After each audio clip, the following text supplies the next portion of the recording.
Hello, and welcome to today's League of Legends Roundup, where we cover the games that took place in the LPL this morning, as well as various other things that happened in League today. We got a couple news notes to go over. The two games for tomorrow in the LPL, which I'll preview. And yeah, so if you'd like to join our community, there's a Discord link in the description. There's also a Patreon link if you are into esports betting. Now, for news of the day, Misfits called up Zanzara. Yes, Zanzara played for Astralis in spring. He's been on Misfits Premier, which is their French academy team. He has, I mean, I really don't think Zanzara fixes their issues. I don't think Schlatan really is the problem with Misfits. I believe it is a, one second. Mike head was at the wrong angle. I don't think that the jungler is a problem. I mean, Schlatan is super good on like a Lee Sin. I think that's his like best champion by far. But Zandra, outside of a crazy champion pool, really he doesn't have great numbers. I mean, in the LFL he had a 253 KDA, just barely over 5 CS per minute. 67.7 KP, 17.2 kill share, 17.6 gold share, and like I said, 9 champion, 17 games. He has a champion ocean, but 5 CS per minute at a lower level of play. After last split, he was at like a 4.9, and that might be generous. Part of me thinks it might have been high 4.7, maybe 4.79. That's what I'm thinking, 4.9. Like he is, I really don't think he is going to help them much. Schlatan 242, 545, 66.4. I mean, Schlatan's out farming Zanzra at a higher level of play. KDA is similar. He's out killing him by 5.5% at 22.9 compared to the 17.2. 18.9 gold share, 5 champions in 11 games. I said this in the offseason. I didn't like the move bringing in Irrelevant in place of Huret. I think they should have kept Huret. I know that he had issues in lane. He got too over aggressive, would get caught out and get picked off all the time and things like that. But I mean, he actually had some threat over there, where Irrelevant really doesn't. And I mean, Vethio, you're not drafting around Vethio like you probably should have in the early parts of the split, which has put you in the position you're in. And then Neon and Mersa. I mean, Mersa's still young, but I don't think Neon has done enough either. So Schlatan, I don't think, was the person that should have fell on the sword. HLE recall Samdi. Chioni is still up, so I don't know who's playing this week. But right now, both of them are going to be on the main roster. Samdi, earlier in the split, had a 179 and 858 CS per minute. Well, 179 KDA, 858 CS per minute with HLE at the LCK level in 21 games. Played 9 champions, 63.4 KP, 23.8 kill share, and 23.9 gold share. Now, looking at Chioni's numbers in 8 games for HLE, 1.7 KDA, so very similar to what Samdi was doing. 851 CS per minute, nearly identical. 68 KP, 34 kill share, a lot more kill potential of Chioni versus Samdi, but a lot of that has to do with luck, I think. I mean, he's getting the final hits. I guess HLE are allowing him to get the final hits on kills.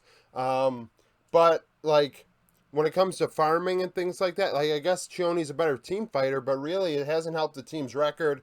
Hasn't helped, I mean, them in lane. As HLE continue to just, like, fall, just continue to fall. Like, 23.4 gold share, actually less gold than Samdi, which is something, but really I don't think that this is, I mean, they're both young. HLE have a lot of problems, though. I went over that last time they played. I felt like this team just hasn't improved at all. This split, and going into it, it was like, okay, they're a young team.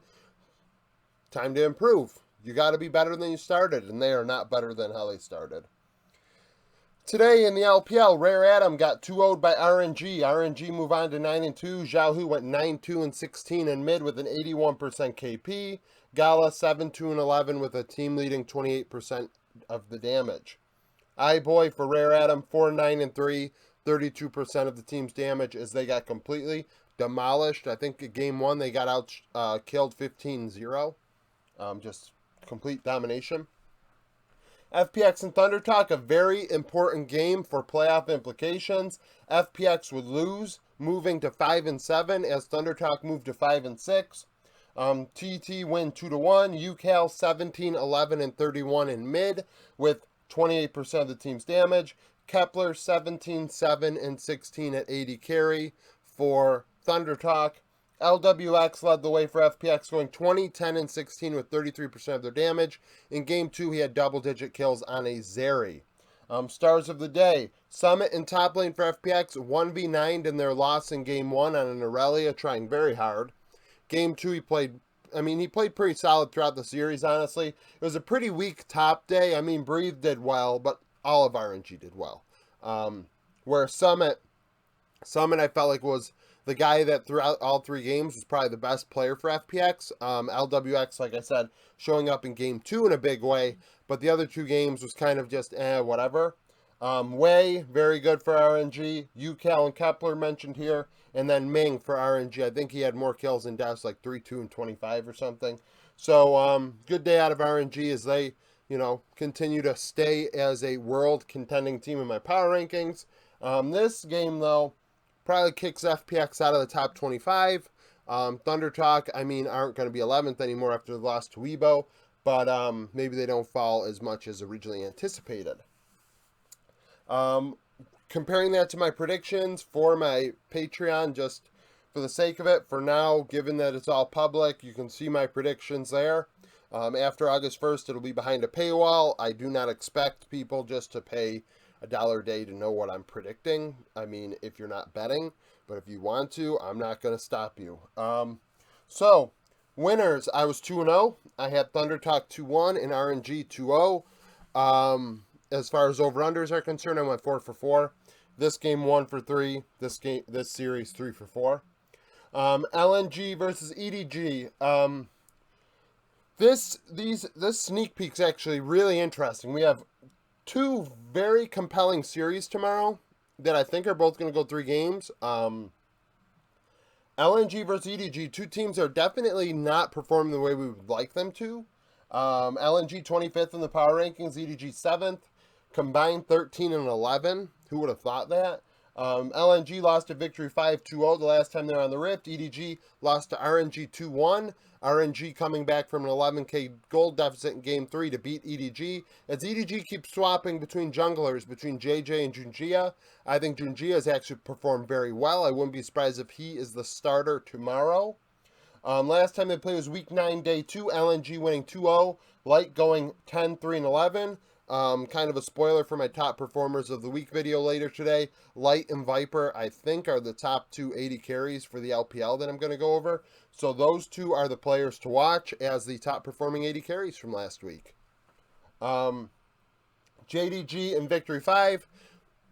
How often do you have a number 1 versus number 2 in your power rankings or your rankings match up against each other? This is a big game for power ranking implications. This is a big game for LPL playoff implications. This is massive.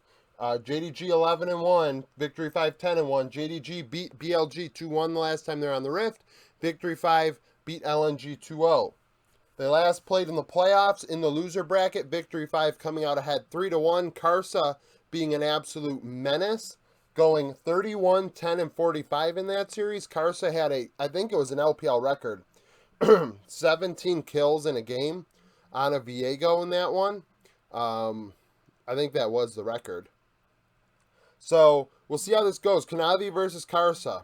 Very, very elite jungler matchup here. Both teams are elite across the board. It's truly going to be a series that is going to have a lot. The playoff implications, I can't say it enough. You know it. It's going to be a massive series. This series as well, for seeding purposes and things like that, I think both of these 3-game series could be previews of best of 5s and playoffs. So predict who you think is going to win those series on the Discord. I keep track. I have a predictions thread. I already made the thread to make sure I didn't forget. Like I said, later today, my top performers video will come out where I cover the best 2 players in each role in the 4 major regions with some stats. I will have the complete rankings for those players on my Discord under the content tab by the end of the day, where I have like literally, I mean, in the LPL there was like 20 supports or 19 supports or something. Oh no, there might have been 20. And just going through ranking them 1 through 20. It's all statistically based, but nevertheless, if you enjoy that sort of stuff, go to the Discord, like the video if you like it, subscribe to the channel for daily League of Legends content. Tomorrow, I am probably doing the roundup and my patch 12-12 breakdown because the LCK lagged behind everybody else and played 12-12 all the way through yesterday, so that video can go out tomorrow. I know it's been a while because the LPL's been on 12-13 for so long, but it's kind of the way the cookie crumbles, so thank you for watching and hope you come back for more.